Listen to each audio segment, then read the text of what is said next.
Yeah, because you're on his T-shirt and he loves his dad. It's cool. That's not. Yeah. No, that's Oscar's grouch, not grumpy. I thought it was like interchangeable. I actually have never read it. I didn't realize Synonyms, that it said really. I feel grouchy. I thought it was just like I'm grouchy. I didn't realize it said I feel grouchy. On that note, what is up, everybody? Welcome to a summer Spoilercast edition. We just saw Star Trek Beyond with me, Pete the Grumpy Geek, Mr. Trekkie himself. Trekker, sorry, that's offensive. Sam Sarvis, and Grumpy Jr. over there, Adam Hur. I'm Josiah Leroy. First thoughts on the movie overall. What did you think? We'll start with Pete. Are we doing thumbs? Don't we usually start with You know, thumbs? we can do that. We'll go to We that. always start with thumbs. I think it's 2 thumbs up. I loved it. So, context. Lifelong Star Trek fan. Star Trek is your pinnacle. Is your favorite. Yeah, I was born in 1964. I think the first season. I was gonna say he's dating himself. You're old. How can he date himself? It's inappropriate. I'm sorry. The look What of were you thinking? I think the first episode was 1966. They started in production 68. They did it. So, I was 4 years old when it came out. It didn't last very long. I started to watch it in reruns and just fell in love with it, I think I've said before on the show that I was absolutely certain by the year 2000 I was going to have Starship Captain as a potential career, in the 1970s. So, yeah, lifelong Trek fan. We'll get there. Sam, what did you think? I loved it. I was a little worried with the new director, how it was gonna feel, but it felt like it belonged. Yeah. Yeah. Like it didn't feel any different than any of the other movies that have come out, which I'm glad for. One thought I had, I saw it just a tad differently, but I agree that it felt in the same timeline. Yeah. Also, it didn't feel like most third movies in a trilogy, right? Oh, Because no. there's going to be a fourth one. And I think they did that really well, whether that was on purpose or not. It didn't feel like most third movies because for me, you disagree, but I thought it was the best of the three. And if I had to rank them, I would go 3, 1, 2. Gotcha. I was not in love with Into Darkness. Okay. I thought it was good because it was Trek, and anything that Benedict Cumberbatch is in is generally good. He's 2 so is good. really dark. Yeah. Well, I just Oh! Hey. But You no, know, when but 3 like, was like really beyond good. It's like. but like, Adam, what did seriously- you think overall? Let's cut there first. Overall, I thought it was a great movie. I don't know if it was the best of the 3. I don't know if I actually could pick a best of the 3 because I like them all. I like the original, meaning 2009's reboot. right. I like Into Darkness. Okay, so that tells you maybe a little bit of the quality of these films, Right. that they are all on par Yeah. with each other. I would struggle between this one and Into Darkness. Okay, see a little the plot. Yeah, thickens. because the first one is a lot of character building for the next 2. Like, the first one is a lot of, like, you have to understand where Spock and Kirk were before you can get to the part where they're friends. Like, and I loved it because I was new to the series. for Same something, too. for something like Yep. that, that's good. But, like, it just doesn't... I mean, the original series has some great campiness in it, mostly because of the technological capabilities of the day. Sure. So there's some silliness in it, and when you look back at it, and William Shatner and everybody's got a good Captain Kirk imitation that they can do, and the change in that changes the game as far as I'm concerned. Gotcha. You know what I'm saying? Like I really liked the humor in 1. Okay. I missed the humor in 2 because, as Adam said, it was a little bit darker. There wasn't as much humor in the thing. I'm gonna laugh every time. It had its moments, though, like where they're going to chase Khan to Krypton, and they're sitting there. It's not Krypton. No, my Nope. gosh. Wrong series. All right, so let's cut. That was and very. let's- I'm like let's- rebooting no, right we're now glad myself. I hope Bruno just senses that out. But like when they're chasing him there, and Spock and Uhura are having the fight, and the whole thing where it's just like, and I'm not the only one who realized it. The captain realized, don't bring me into this, and they're just having the Yeah. fight, like in the thing. Like, I just 1 minute, Captain. Okay. Didn't it have to be dark though? I in some agree. sense. Yeah. I Yeah, think so. it Yeah. absolutely I had think to. so. I agree. I mean, there were Han some is great dark. moments Yes, in I agree. in 2. Yes. Like the visual effects of that, the USS Vengeance is such a cool looking ship, you know. And, Of course. And so one of the things that I really like about the whole series is how things change. The way that space travel looks at warp speed changes in every film. Did you notice the bubble around the ship when it was traveling earlier Yeah, I in didn't the like that show? as much. That's warp. That if you know That's literally warp. if you know anything about warp theory, when they talk about it in the thing, is it warps the space around the ship. Correct. Space That's is right, moving, so- not the ship. Right. You know what? I honestly Super just cool. learned that recently. I don't know if that was in your article or not. was in the It article. was in my Okay. article, yeah. So maybe that's where I read it. So Pete reviewed it for thegeekiverse.com, and score, you gave it a 9.5 out of 10. I did. Very, very high honors, if I do say so myself, from our website. We've had some doozies this year, so that puts it in very good company. But I think we will dive a little more deeply into this. We're going to have a podcast that'll release on iTunes shortly. I guess, where do you see the series going from here? Maybe that's too loaded of a question, but As long as the most awesome Star Trek theme song of all time comes back and we just constantly keep using it, That's I'm the fine beauty. with it. as long as The JJ musician- Abrams is helming that, I think you're good. The I musician is- seriously think that this is like there's a couple really good Star Trek theme songs. Like I like Next Generation, but this one absolutely. I've it's- always Even enjoyed a song music that stuff plays like every Yeah. time they start it. Oh, it is so Every good. I thought time you were I talking walk- about So Beastie good. Boys.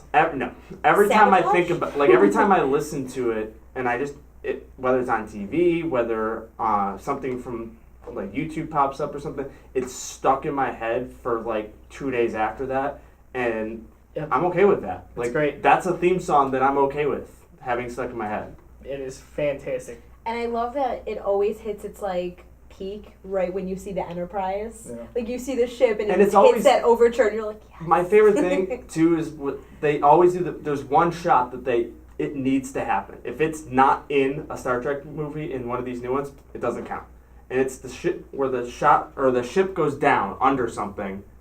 There's a pause, It emerges. and then either it just rises slowly through the clouds like it did in the first two, or it goes down, rocket right up through the trees. Like that, Yeah, if that shot doesn't happen, and it just goes quiet, like they drop all the sound, you just hear like the birds chirping or something like that. If that shot's not in the next one, doesn't count as a Star Trek movie. That's the best thing about the new movies is the ship. Mm-hmm. Yeah. The cinematography around the ship now is so stunning. And like I said, I come from first generation stuff where it was basically made out of 3 toilet paper tubes and a paper plate, and now just those flybys that have become a staple of every film because they just like look at what we can do, you Yeah. know. It's Just amazing. Incredible visual stuff in these films. I agree. Which I think you guys pointed out in your why we love the Mm-hmm. 7 reasons we love the Star Trek reboots. is Yes. that they're visually stunning. Yes. Sam and I wrote a joint piece about that, so check that out at the website. In closing, I think my thoughts on this film, I enjoyed it.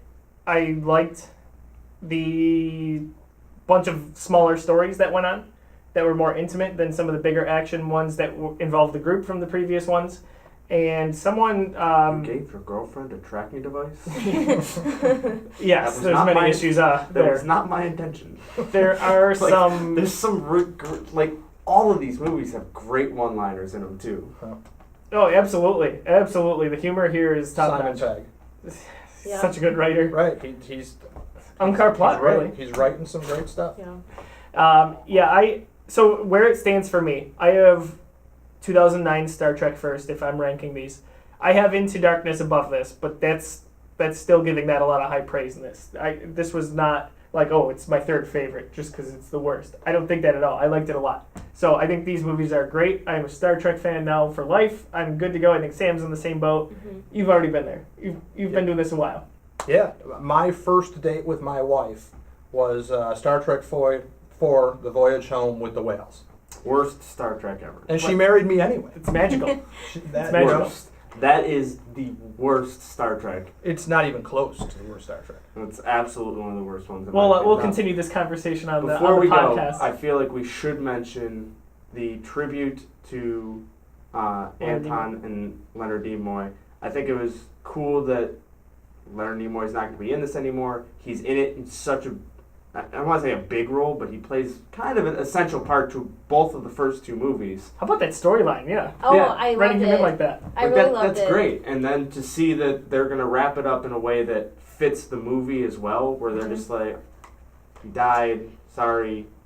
I kind of wish that in a way they did the same with Chekhov. Mm-hmm. Which kind of would throw a real wrench into the Star Trek Oh, series. there was There's really a little- no way they could do it though. That happened a month ago. Yeah, right. it happened way after Yeah, I post mean, the production. film was done. Yeah. There were times where I absolutely thought like, oh, this is where they're gonna kill him off right here. Like Oh God, no! I No, it feel was like way that'd have too been late. really poor I thought taste. Yeah. it would have, but Yeah. like I really thought that there were gonna be times where it's just they like couldn't have. that's where it's gonna happen. They couldn't have for a number of reasons, even Yeah. logistically. Yeah. I thought it was very classy. I think it said in honor of Leonard Nimoy and then for Anton. Yes. Yes. Yeah, it was for Anton. That was adorable. Yes, it was. That got me. I was like, oh man. Yeah. I wanted to tear up right when I saw that. And then anytime he was on screen, I loved him anyway. I thought he was a great actor. That was the one thing I was really happy about is that he had a huge role in this movie. Before they even knew. Yeah. He wasn't written off. You know, Yeah, yeah, like they apparently, weren't right. like they didn't focus on a new character. Like they Yeah. could have just, had him be with all the others and Sure. then have like Jayla like take a big role. But no, they had him right with Somebody everyone told else. Yeah. us that the scene where Kirk and Bones are drinking was either altered or added in as a tip-off. Because there's some weird, to there's Anton. some things in there that you could actually extrapolate that they added that later because they were, They stole it from Anton's locker, right? yeah, They stole it from Anton's locker. they stole it from Chekhov's Chekhov's and locker, then- and they also Sure, did yeah. to Right. friends who are no longer here. So that like there was a line in there that was kind of like, I don't remember exactly what it was. yeah, I don't remember what the line was, but it's a weird line that's like that doesn't fit with what's going on. Like you haven't really lost anybody super substantial besides. I mean, you could just read it at face value and they're talking about his father or whatever, but if you go a little deeper with it, I don't know if it's true or not.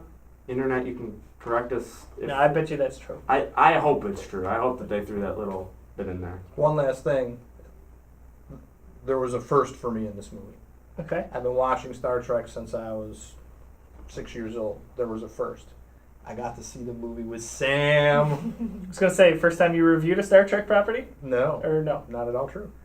Okay. I think I did Into Darkness with us, or No. no, I didn't. Because I don't think It might be the first time I reviewed a the movie. Geekiverse existed yet. I did write. I've written several pieces on the Geekverse about the CBS thing. Sure. Yeah. But no right. review is what I was getting at. Right. So. Right. As soon we lay our review schedule out a few months in advance, I go, Pete, you want Star Trek, right? He's like, I would be insulted if you didn't ask. So that's his baby. Go to the website, thegeekiverse.com, check out the review. This is kind of a shortened version, an abridged version of our full spoiler cast. Go to itunes.com, search the Geekiverse and It's a Thing Media, and you will find our podcast in full. And we'll talk a little more in depth about that. Makes for good driving audio, I think. So you'll find us on Twitter, Facebook, Think of us Instagram, as the NPR for geeky stuff. but it won't put you to sleep, folks. Hey. Depending on who you ask. So we'll see you at Nickel City Con in August in Buffalo. For Adam, Sam, and Pete, I'm Josiah Leroy. Thank you for watching. Here we're going to talk about today. Battlefield 1 There was real a lot quick. to talk about. We just got to see So that begs the question. whole What bunch is of a cool new teraflop? stuff. A live 64-person playing NHL against Josiah. game stream. Betas. 32 E3 versus predictions. 32. Seth, pretending he's yeah, the we saw money. some really cool stuff. Nintendo. Yeah, the whole game itself looked Beta, originally making any like reference a whatsoever. Battlefield From the 4 Urban with Dictionary. a When a World male War I dinosaur skin takes over off the top his of it. pants. That's not The pigs. Geekiverse. This Only in Michigan. is packed Yes, with